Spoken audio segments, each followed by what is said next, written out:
Start हो गया। कल आपको बताया था बाह्य चुंबकीय क्षेत्र के कारण चुंबकीय बल आघूर्ण, ठीक है ना, और साथ में चुंबकीय द्विध्रुव भी बताया था।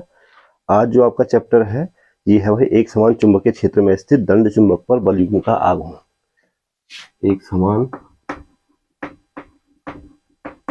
चुंबकीय क्षेत्र में स्थित, एक समान चुंबकीय क्षेत्र में स्थित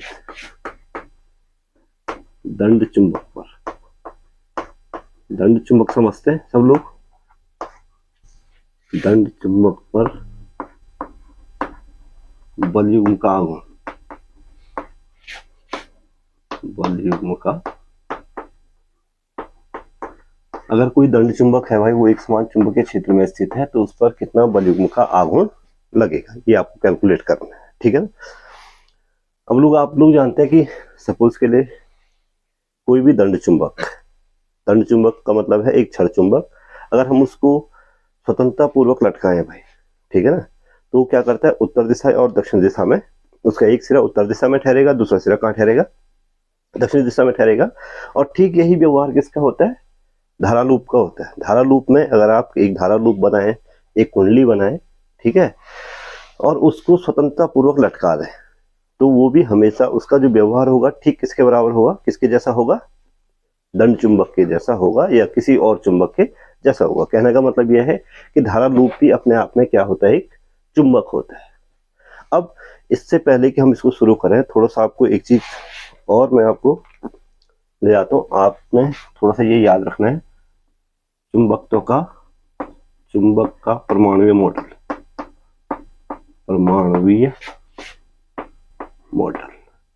आपने सुना हुआ है। चुंबक का परमाणुवीय मॉडल क्या होता है, और थोड़ा सा चुंबक का परमाणुवीय मॉडल समझो। चुंबक का परमाणुवीय मॉडल होता है कि अगर सपोज के लिए कोई चुंबक है, ये कोई दंड चुंबक है या कोई धारा लूप है जो भी है, तो कोई भी दंड चुंबक जो है चुंबकीय व्यवहार कैसे करता है इसको धारा लूप के आधार पर समझाना है, ठीक है। और चुंबक का परमाणुवीय मॉडल बोलता है कि प्रत्येक चुंबक का प्रत्येक परमाणु एक धारा लूप होता है भाई, एक स्वतंत्र धारा लूप, कितने भी धारा लूप हो सकता है, ठीक है ना। और ये एक ही दिशा में संरेखित होते हैं, सारे के सारे धारा लूप एक ही दिशा में क्या होते हैं। तो कहने का मतलब है कि प्रत्येक चुंबक का परमाणु मॉडल बोलता है कि प्रत्येक चुंबक, ये चुंबक का प्रतीक है, ऐसे नहीं प्रत्येक चुंबक नहीं, देखो चुंबक का प्रत्येक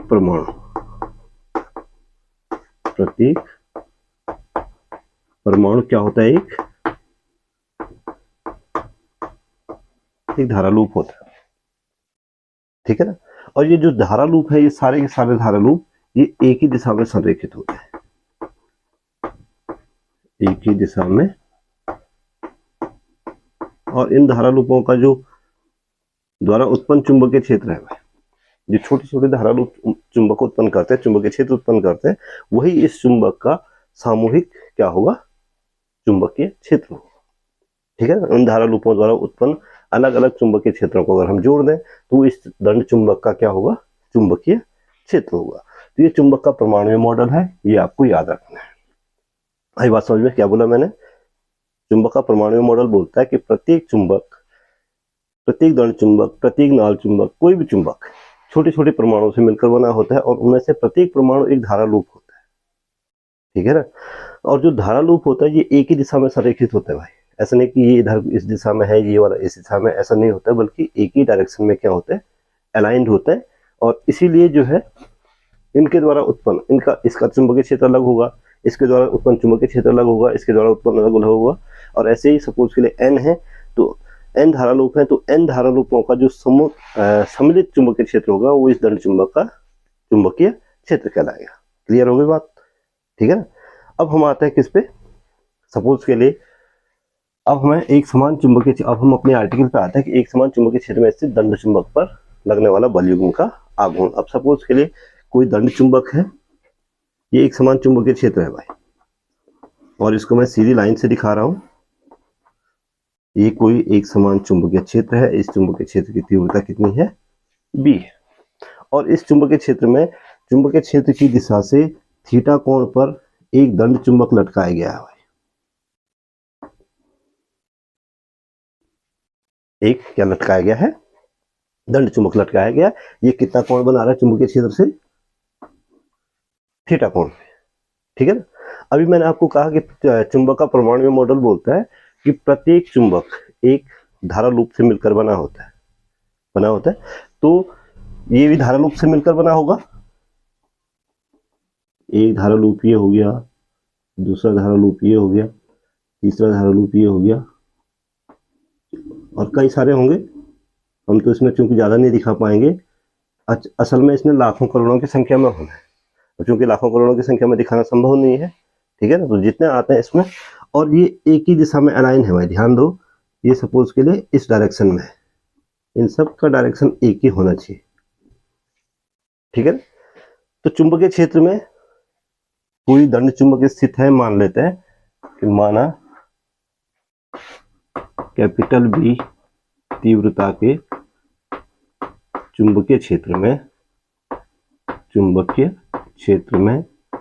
क्षेत्र की दिशा से थीटा कोण पर कोई दंड चुंबक स्थित है। दंड चुंबक, ठीक है भाई। अब आप जानते हैं, कल मैंने आपको बताया था कि दंड चुंबक, अभी आपको बताया कि दंड चुंबक किसके मिलकर बना होगा? दंड चुंबक किससे मिलकर बना है? धारा लूपों से बना है।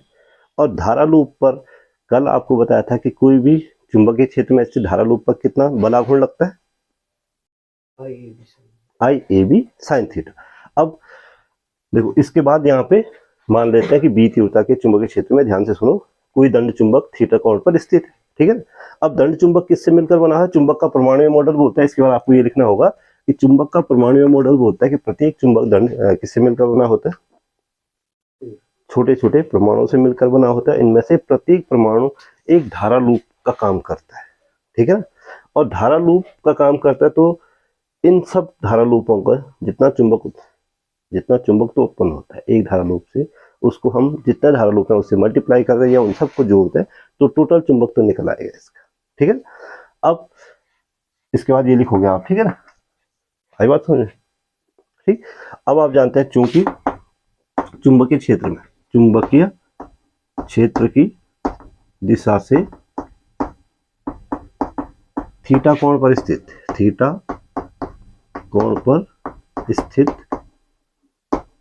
धारा लूप पर लगने वाला बलयुग्म का आघूर्ण, धारा लूप पर बलयुग्म का कितना लगता है? कल बताया था, धारा लूप पर बलयुग्म का आघूर्ण टॉ बराबर क्या लगता है भाई? टॉ बराबर आई ए इंटू बी साइन थीटा। समीकरण नंबर बना रहे हो, समीकरण नंबर 1 बन गई, ठीक है ना। अब मान लेते हैं इस पूरे दंड चुंबक में, इस वाले दंड चुंबक में n धारा लूप है या m परमाणु है। यदि धारा लूप में n परमाणु हो, यदि दंड चुंबक में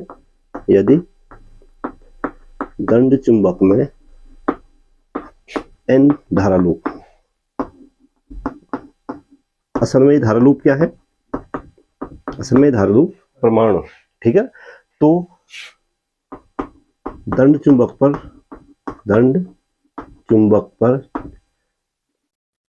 बल युग्म का आघूर्ण कितना हुआ? बल युग्म का आघूर्ण,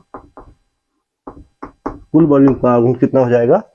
टॉ इक्वल टू हो जाएगा N I A B sine theta. समीकरण नंबर बना देता हूं मैं इसको, समीकरण नंबर क्या बन गई? सेकंड बन गई, ठीक है। अब आप लोग थोड़ा सा फ्लैशबैक में जाओ।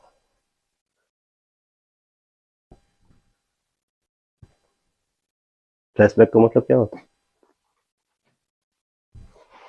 फ्लैशबैक का मतलब क्या होता है भाई? पास में जाओ, हाँ, और पास में जाओ और सीधे पहुंच जाओ चैप्टर नंबर जो भी इससे पीछे आया हुआ वैद्युत धारा वाला जो चैप्टर आया हुआ जिसमें वैद्युत द्विध्रुव पढ़ाया गया था, याद है। अब आप जानते हैं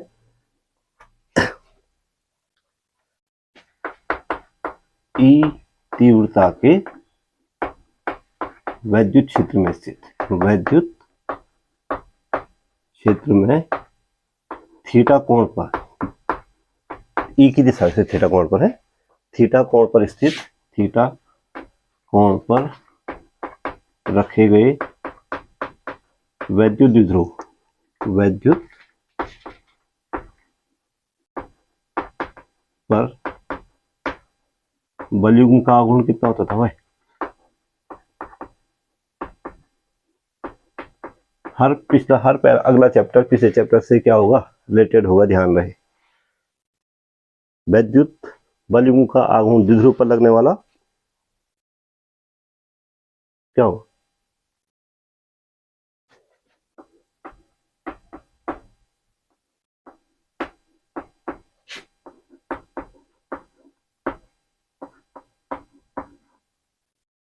टॉ इक्वल टू क्या होता था?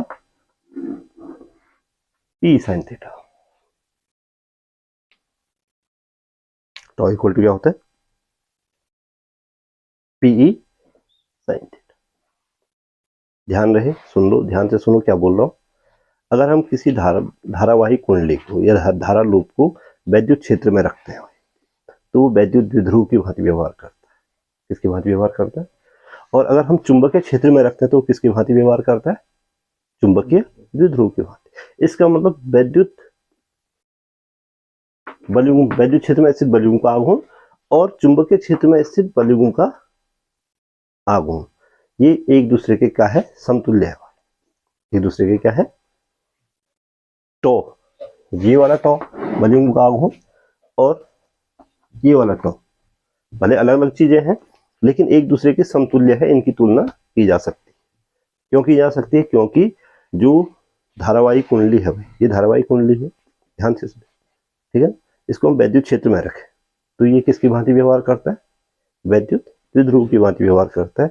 और इसी धारावाही कुंडली को हम चुंबकीय क्षेत्र में रखें तो किसकी भांति व्यवहार करेगा? चुंबकीय द्विध्रुव के कारण। तो इसका मतलब है कि इस पर लगने वाला बलयुग्म का आघूर्ण और इस पर लगने वाले बलयुग्म का आघूर्ण एक दूसरे के क्या हो गया? समतुल्य हो गया। और समतुल्य हो गया तो जो वैद्युत क्षेत्र है वो किसके समतुल्य हो गया? चुंबकीय क्षेत्र बी के हो गया। साइन थीटा दोनों में है तो यहाँ पे जो पी है भाई वो किसके समतुल्य हो गई? एन आई ए के। और पी क्या है? पी वैद्युत द्विध्रुव का आघूर्ण। तो जो पी के समतुल्य राशि यहाँ पे आएगी वो आएगी चुंबकीय द्विध्रुव का या दंड चुंबक का आघूर्ण या चुंबकीय द्विध्रुव का आघूर्ण। आएगी नहीं आएगी? तो समीकरण फर्स्ट नहीं बल्कि सेकंड है, सेकंड व थर्ड समतुल्य है भाई। अब क्यों समतुल्य है इसका कारण मैं आपको बता चुका हूं, ठीक है ना। समतुल्य है अतः समीकरण थर्ड में पी क्या है भाई? वैद्युत द्विध्रुव का आघूर्ण है के समतुल्य क्या होगा? के समतुल्य राशि क्या हो जाएगी? एन आई ए होगी। पी की समतुल्य राशि क्या होगी? एन आई ए होगी, ठीक है। और इसी राशि को चुंबकीय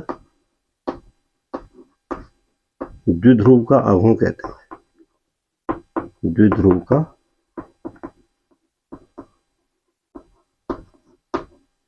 तो यहां से आपको एक नई भौतिक राशि आई, चुंबकीय द्विध्रुव आघूर्ण आ गई। ये वैद्युत द्विध्रुव का आघूर्ण था, ये चुंबकीय द्विध्रुव का आघूर्ण आया, ठीक है। इसे एम से प्रकट करता है, इसे कैपिटल एम लिखते हैं या एम से प्रकट करते हैं, जो भी आपको समझना है, जो भी आपको लिखना है, ठीक है। और इसलिए चुंबकीय आघूर्ण आप कह सकते हैं, चुंबकीय द्विध्रुव आघूर्ण कह सकते हैं, चुंबकीय आघूर्ण भी बोल सकते हैं, सिंपली चुंबकीय आघूर्ण भी लिख सकते हैं इसको। m बराबर क्या हुआ भाई, NiA, समीकरण नंबर 4। तो ये चुंबकीय आघूर्ण हो गया भाई।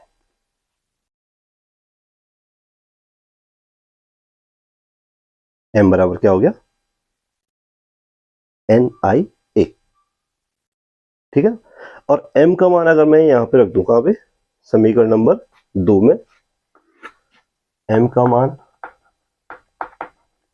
कहां से, समीकरण नंबर 4 से, 4th से कहां पे रख दूं, सेकंड में रख दूं भाई, यहाँ पे। तो टॉ बराबर क्या हो गया, MB sine theta, tau equal to हुआ MB साइन थीटा। और यही एक समान चुंबकीय क्षेत्र में स्थित दंड चुंबक पर लगने वाले बलयुग्म का क्या है, आघूर्ण। आप लास्ट में लिखोगे कि यही, लास्ट में क्या लिखोगे, यही, और उसके बाद लिख दोगे सीधे ये, यही एक समान चुंबकीय क्षेत्र में स्थित दंड चुंबक पर लगने वाले बल युग्म का क्या है, टॉ इक्वल टू क्या क्या आया, tau equal to MB sine theta.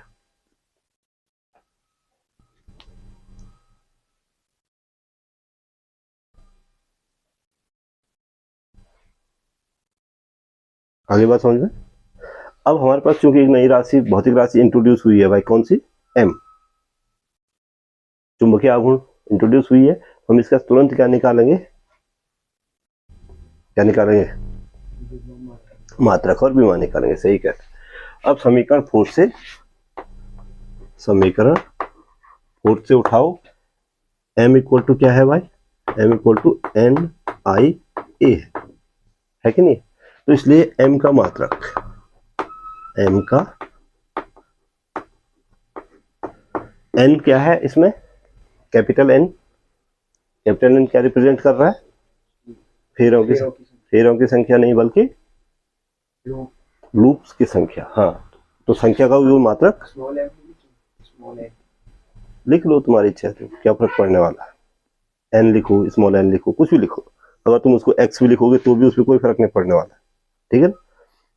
तो n is a number, n क्या है, एक संख्या है, इसलिए इसका कोई मात्रक नहीं होगा, ठीक है ना। I का मात्रक क्या होता है, I क्या है, वैद्युत धारा है, और A क्या है, किसका,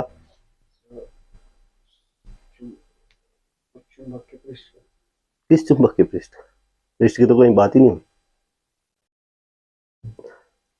ए जो है धारा, प्रत्येक धारा लूप का पृष्ठीय क्षेत्रफल है,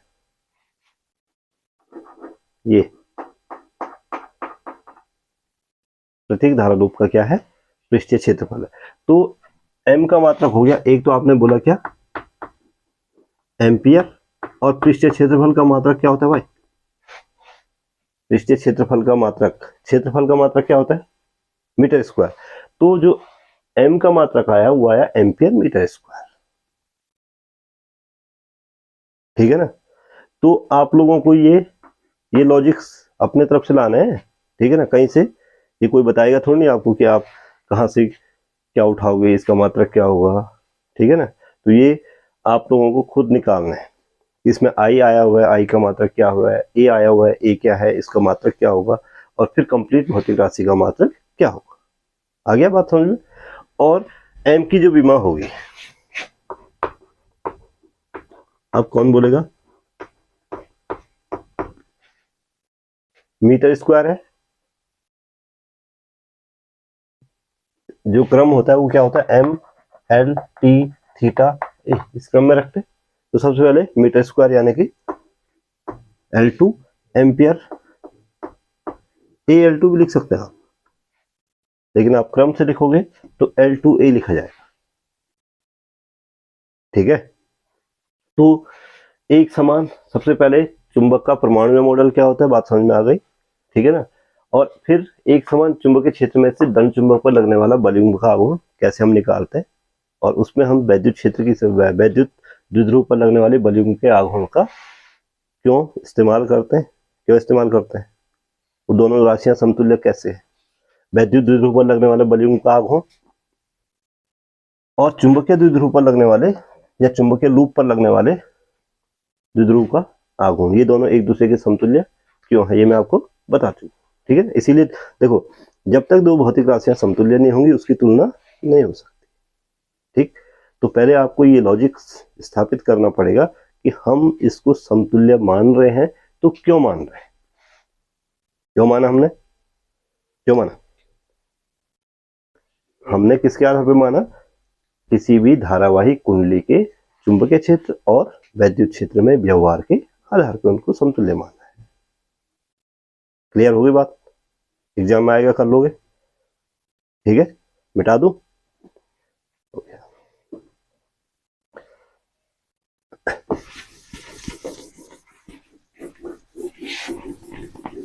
अब हमारे पास नेक्स्ट आर्टिकल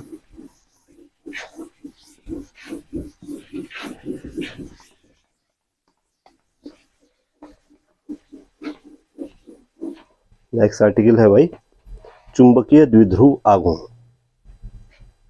बस हम इसको अभी कर चुके हैं, तुम्हारी किताब वाले ने नेक्स्ट आर्टिकल ये बनाया।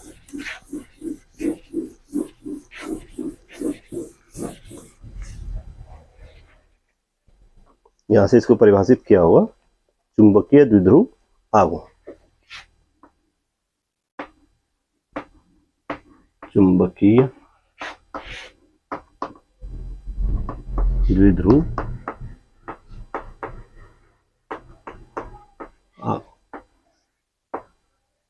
और चुंबकीय द्विध्रुव आघूर्ण को अभी हम वैसे पढ़ चुके हैं ना।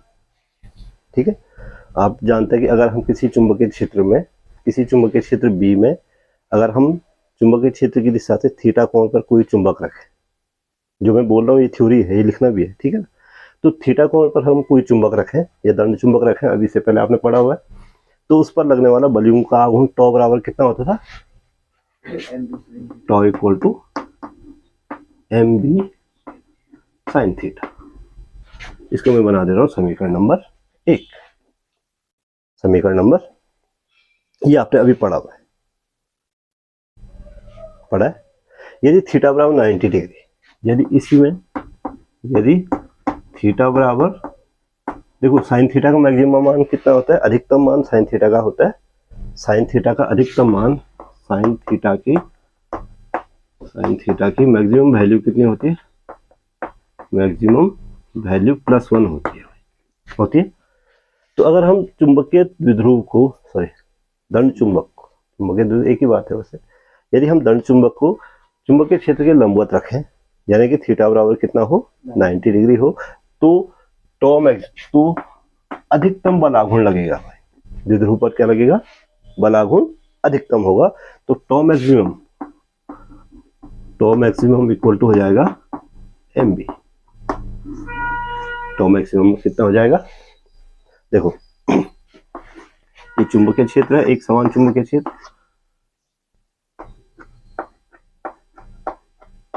अब इसके लंबवत रखा भाई हमने, द्विध्रुव रखा, दंड चुंबक हमने इसके इस समय क्या रखा हुआ है? इसका जो अक्ष है वो इससे कितना डिग्री का कोण बना रहा है? 90 डिग्री का। तो ये चुंबकीय क्षेत्र इसको घुमाने का प्रयत्न करेगा, घुमाने की प्रवृत्ति रखेगा। और कब तक घुमाने की प्रवृत्ति रखेगा? जब तक कि ये दंड चुंबक इसकी दिशा में संरेखित न हो जाए, अलाइन न हो जाए। ठीक है ना, तो इस पर ये घुमाने की प्रवृत्ति रखेगा इसको। ठीक है, तो इस पर अधिकतम बलयुग्म का क्या लगेगा? आघूर्ण लगेगा। और टॉ मैक्सिमम कितना होगा? m इंटू बी के बराबर। यहां से आप लिख सकते हैं m equal to tau maximum बटे बी, टॉ मैक्सिमम कौन? ठीक है, और यदि b बराबर, अगर b एक हो भाई, इकाई हो, एकांक हो, ठीक है ना, b का मान कितना हो? 1, तो तो m कितना, तो m बराबर कितना हो जाएगा? m बराबर कितना हो जाएगा? टॉ मैक्सिमम हो जाएगा। ठीक है, तो आप यहां से m की परिभाषा दे सकते हैं, किसी भी दंड चुंबक पर लगने वाला बलयुग्म का आघूर्ण उस अधिकतम किसी भी ध्यान से सुनो क्या बोल रहा हूं, किसी भी चुंबकीय क्षेत्र के लंबवत स्थित दंड चुंबक का चुंबकीय आघूर्ण उस पर लगने वाले अधिकतम बलयुग्म के आघूर्ण के बराबर होता है, जबकि वह एकांक चुंबकीय क्षेत्र में स्थित हो। चुंबकीय क्षेत्र क्या होना चाहिए, उसका मान सिंगल 1 होना चाहिए, ठीक है। 1 वेबर पर मीटर स्क्वायर हो सकता है, या जो भी आप मात्रक जानते हैं उसका परिभाषा याद हो जाएगी। कौन सुनाएगा, सुनाओ जरा, क्या बोला मैंने, बोलो।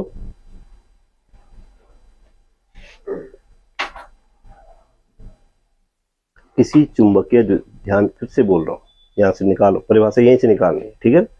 किसी चुंबकीय द्विध्रुव या चुंबकीय दंड चुंबक का जो द्विध्रुव आघूर्ण होता है या चुंबकीय आघूर्ण होता है, वह उस पर लगने वाले अधिकतम बलयुग्म आघूर्ण के बराबर होता है। कब? अधिकतम बलयुग्म आघूर्ण के बराबर होता है, कब? जबकि उसे एकांक चुंबकीय क्षेत्र में क्षेत्र की दिशा से लंबवत रखा जाए। रटना नहीं है परिभाषा। इसी फॉर्मूले से आपको क्या निकालना है, इसी फॉर्मूले से आपको क्या निकालना है, परिभाषा निकालना। और यहाँ से आप तो m का मात्रक भी निकाल सकते हैं। देखो वैसे हम m का मात्रक और विभव पहले निकाल चुके हैं ना, तो यहाँ से हम m का मात्रक निकाल सकते हैं। m का मात्रक बराबर टॉ का मात्रक साइन थीटा, क्योंकि साइन थीटा का मात्रक कुछ होता नहीं है, थीटा एक अनुपाती राशि है, ठीक है ना, चाप बटे कोण बराबर चाप बटे त्रिज्या, तो साइन थीटा कोई मात्रक होगा नहीं, तो m का मात्रक हो जाएगा टॉ का मात्रक बट्टे b का मात्रक। अब टॉ का मात्रक यानी कि कौन बताएगा, बलयुग्म का आघूर्ण है। बलयुग्म आघूर्ण का मात्रक, बलयुग्म आघूर्ण क्या होता है, बलयुग्म का आघूर्ण b टॉ बराबर क्या होता है भाई, बल गुण, देखो परिभाषा याद रखो, परिभाषा याद रखोगे तो मात्रक विमा निकालने में कोई परेशानी नहीं होती, ठीक है ना। तो आघूर्ण बराबर होता है, बलयुग्म का आघूर्ण बराबर होता है बल गुणा गया बल की क्रिया रेखाओं के बीच की लंबवत दूरी, इतना होता है। तो बल गुणा गया विस्थापन, तो सीधे सीधे, तो बल का मात्रक क्या होता है, न्यूटन, और इनटू दोनों की क्रिया रेखाओं के बीच की लंबवत दूरी, एक बल गुणा गया उनमें से दोनों में से एक बल गुणा गया उनके बीच की लंबिक दूरी, तो दूरी का मात्रक हो गया मीटर, बल का मात्रक हो गया न्यूटन, और बट्टे बी का मात्रक बोलो भाई, बी का मात्रक कौन बोलेगा, चुंबकीय क्षेत्र का मात्रक, याद रखो, बिना अगर याद नहीं रखोगे तो कोई कुछ नहीं कर सकता।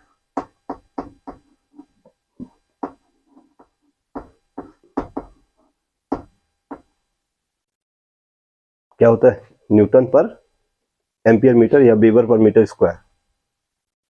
अगर हम चुंबकीय फ्लक्स विद्युत फ्लक्स के रूप चुंबकीय फ्लक्स के रूप में रखें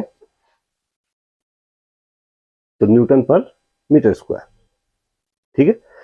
तो इसको ये मल्टीप्लाई कर दो, आसान कर दो, ये देखो न्यूटन न्यूटन से कट जाएगा, ये एम्पियर और मीटर ऊपर मल्टीप्लाई होंगे, तो metre square into ampere metre square हो गया भाई, एम्पियर भी ऊपर जाएगा और मीटर भी ऊपर जाएगा, तो एम्पियर तो ऊपर और मीटर मीटर गुणा होके एम्पियर मीटर स्क्वायर। अभी निकाला था हमने, ये निकाला था, इससे पहले क्या निकला था, टॉ बराबर m बराबर NIA से क्या निकाला था, ये तो फॉर्मूला ये निकाला था ना मात्र।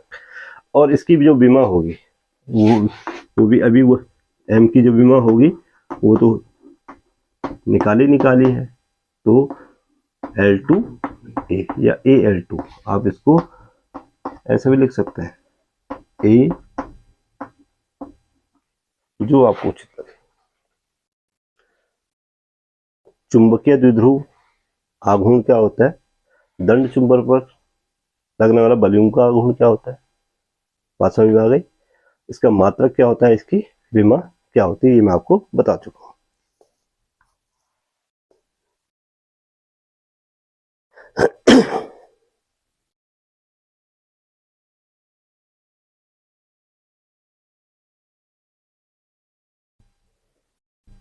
नोट कर लिया।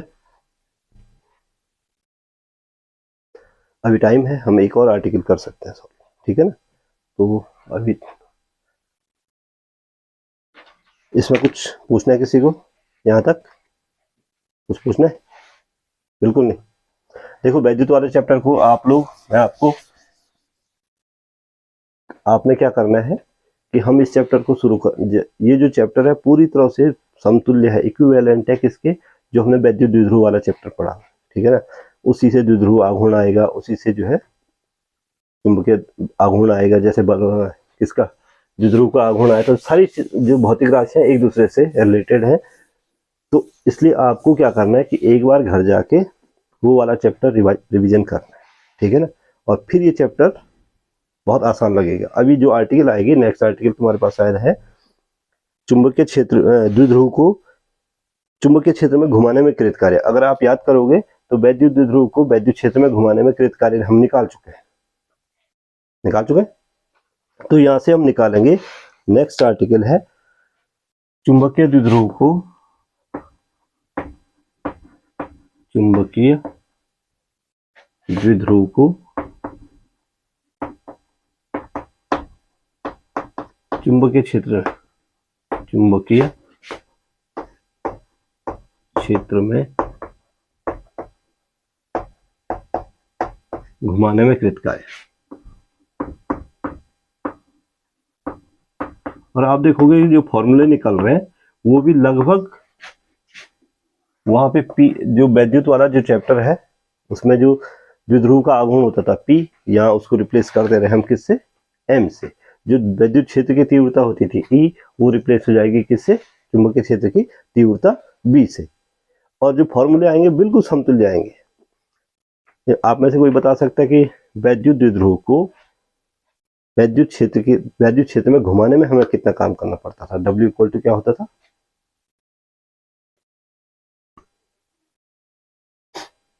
क्यों पढ़ाया जा रहा है, याद तो हुआ ही नहीं।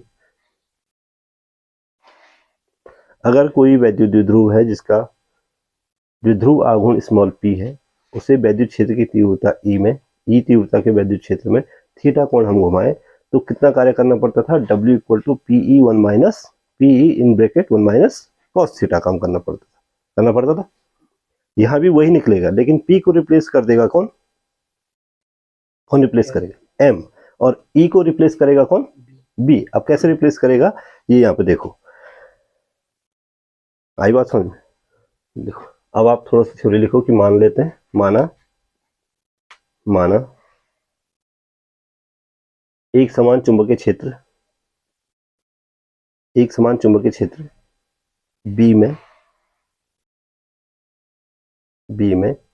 चुंबकीय आघूर्ण कैपिटल M वाला दंड चुंबक या चुंबकीय द्विध्रुव, जो भी आपने लिखा है, दंड चुंबक या चुंबकीय द्विध्रुव स्थित है, ठीक है। इसे क्षेत्र की दिशा से थीटा कोण घुमाने में कृत कार्य की गणना की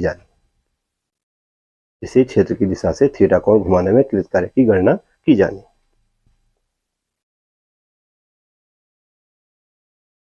अब मान लेते हैं घुमाते समय, माना किसी क्षण घूर्णन के दौरान या घुमाते समय है, किसी क्षण चुंबकीय आघूर्ण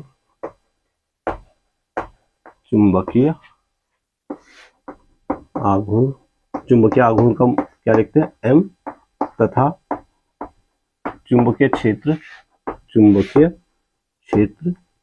B के बीच कोण। अब हमें थीटा कोण निकालना है ना, हम मान लेते हैं कोई कोण अल्फा बीटा गामा कुछ भी मान लेते हैं, किसी क्षण घुमाते समय किसी क्षण कोण कितना है दोनों के बीच, अल्फा है। तो चुंबकीय द्विध्रुव पर लगने वाला बल युग्म का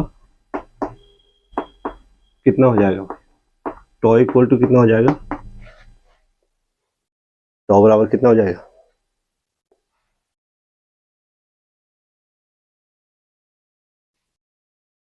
टॉ इक्वल टू क्या होता है, एम बी साइन थीटा होता है ना। अब हमें तो थीटा कोण घुमाना है। हमने ये माना कि घुमाते समय किसी भी क्षण चुंबकीय आघूर्ण एम और चुंबकीय क्षेत्र की तीव्रता के बीच का कोण कितना है, अल्फा है। तो साइन एल थीटा की जगह क्या आ जाएगा, सिंपली अल्फा। तो टॉ बराबर आ जाएगा एम बी साइन अल्फा। इसको बना दो समीकरण नंबर फर्स्ट। ठीक है। अब जो द्विध्रुव है वो अल्फा कोण पे स्थित है भाई। द्विध्रुव कितना कोण पे स्थित है, कौन सा द्विध्रुव, चुंबकीय द्विध्रुव। हाँ, किस कोण पे स्थित है, अब अल्फा कोण। अब अल्फा कोण वाली स्थिति से हम उसको अल्प कोण डी अल्फा घुमाते हैं। ठीक है। और इसलिए चुंबकीय द्विध्रुव को अल्प कोण डी अल्फा घुमाने में कृतकार्य, डी अल्फा घुमाने में कृतकार्य डी डब्ल्यू होगा। अल्प कोण का मतलब है एक सूक्ष्म कोण घुमाया हमने, पूरा नहीं घुमाया एक साथ ना। ठीक है, एक छोटा सा कोण घुमाया। तो डी अल्फा घुमाने में कृत कार्य डी डब्ल्यू हो, तो डी डब्ल्यू बराबर कितना हो जाएगा भाई, तो कार्य बराबर होता है बल युग्म का आघूर्ण, ये याद रखना है, बल युग्म का आघूर्ण गुणा आ गया कोणीय विस्थापन, कोणीय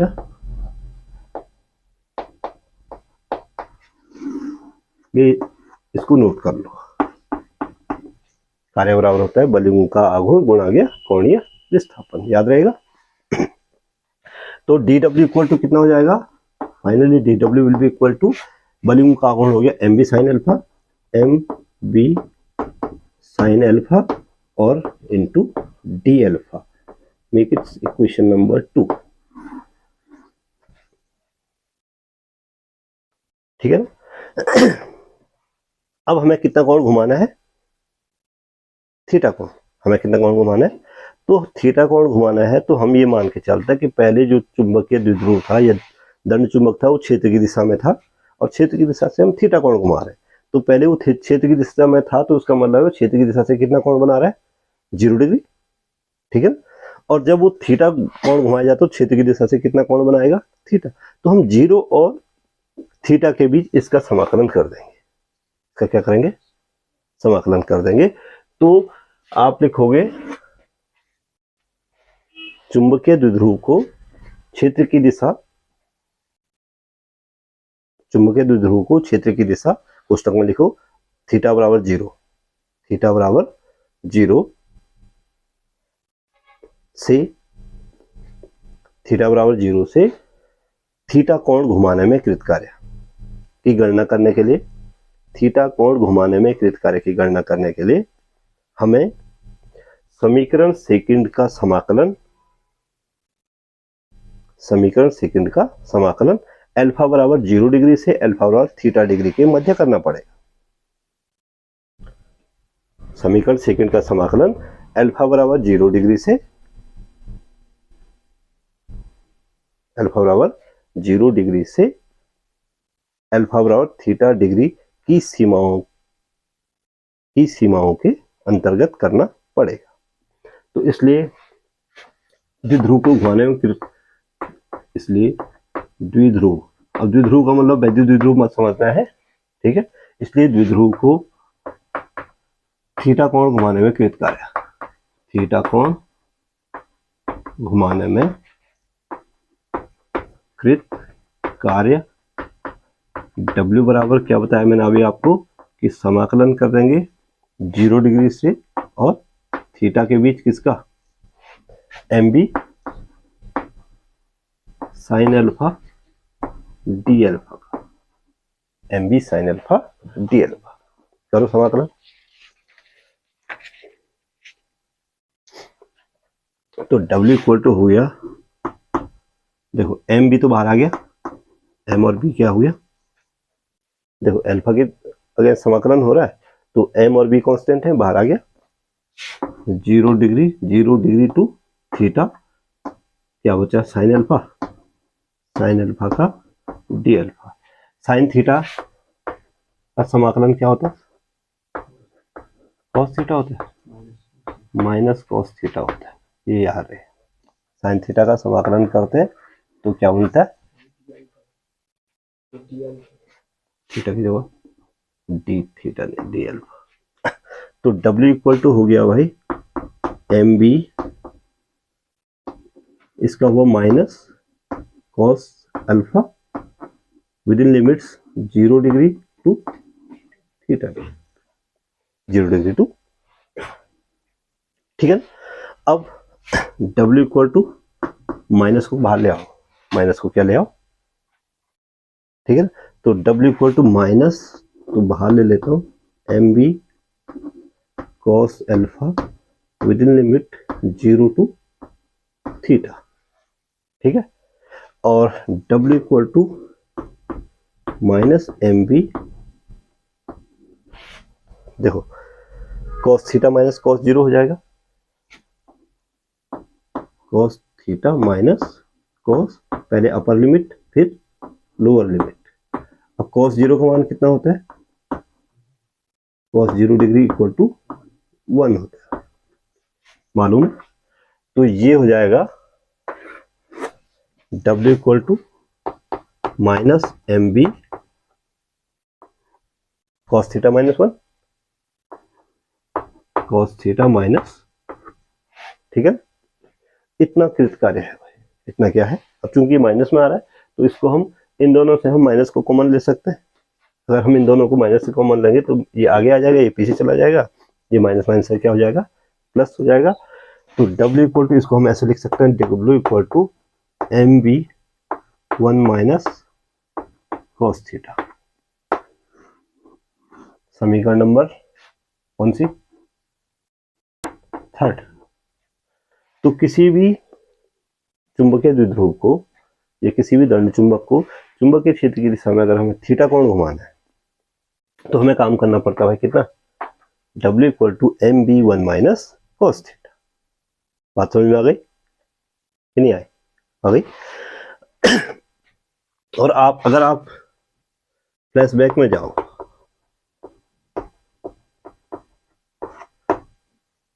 ठीक है ना, तो किसी भी वैद्युत द्विध्रुव को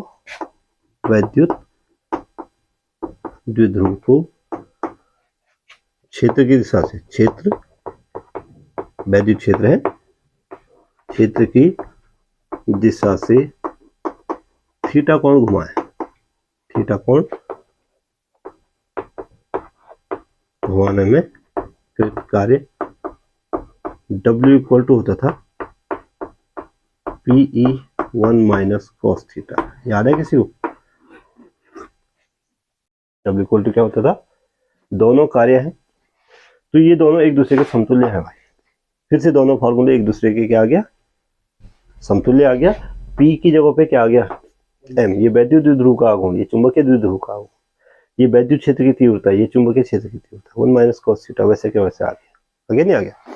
तो इसका मतलब है कि वैद्युत और चुंबक, वैद्युत द्विध्रुव और चुंबकीय द्विध्रुव हर प्रकार से एक दूसरे के समतुल्य है कि नहीं है?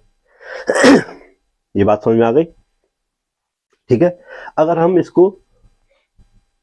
स्पेशल केस ले लें, अगर हम इसको 90 डिग्री घुमा रहे हैं भाई, हम इसको कितना डिग्री घुमा रहे हैं? यदि थीटा बराबर 90 डिग्री हो, हम इसको कितना घुमा रहे हैं? यदि थीटा इक्वल टू 90 डिग्री, अर्थात हम इसको चुंबकीय क्षेत्र की दिशा से चुंबकीय द्विध्रुव को 90 डिग्री के कोण तक घुमाएं तो cos 90 बराबर क्या होता है भाई? cos 90 equal to 0। तो W इक्वल टू हो जाएगा MB। W इक्वल टू हमें कितना काम करना पड़ेगा? MB काम करना पड़ेगा, ठीक है।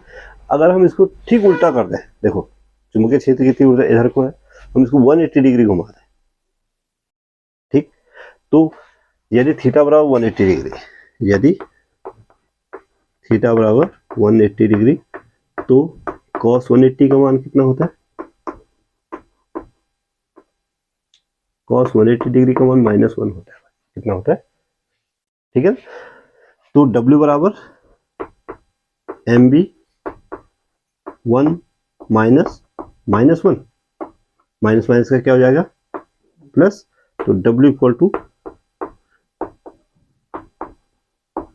1 माइनस माइनस का प्लस, 1 प्लस 1 कितना हुआ 2, तो 2 MB इतना काम करना पड़ेगा। अगर आप चुंबकीय द्विध्रुव को थीटा की दिशा में बिल्कुल उल्टा घुमा दें, ठीक है ना, 180 डिग्री घुमा दे, तो कितना काम करना पड़ेगा, कितना काम करना पड़ेगा, 2 गुना काम करना पड़ेगा। आई बात समझ में? तो ये आर्टिकल पूछी जाती है, चुंबकीय द्विध्रुव को चुंबकीय क्षेत्र में घुमाने में कितना काम करना पड़ेगा, ये आपको कैलकुलेट करना है, ठीक है ना। आई बात समझ में? कुछ पूछने? अगर किसी के मन में कोई शंका है किसी भी प्रकार की, कोई भी डाउट है, तो आप बेहिचक पूछ सकते हो।